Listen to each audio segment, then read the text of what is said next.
This video explains how to use the chain rule for differentiation. Let's recall the theory. Let g have derivative g prime and let h have derivative h prime. Consider the composite function f of x equal to g of h of x. Then, according to the chain rule, the derivative of f is given by g prime of h of x times h prime of x. Let's look at an example to make it less abstract.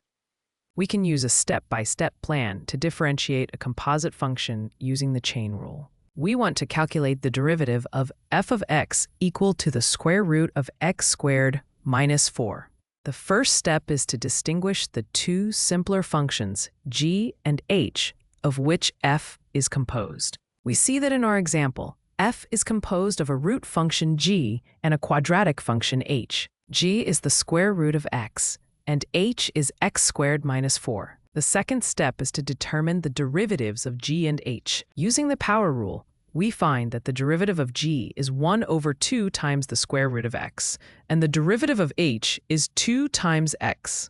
The third step is to determine the derivative of f by multiplying the composition of g prime and h with h prime. Using the function rule of g prime, we find that the derivative of f is given by the product of 1 over 2 times the square root of h and h prime. Substituting the function rules of h and its derivative now yields the product of 1 over 2 times the square root of x squared minus 4 and 2x, which can be simplified to x over the square root of x squared minus 4.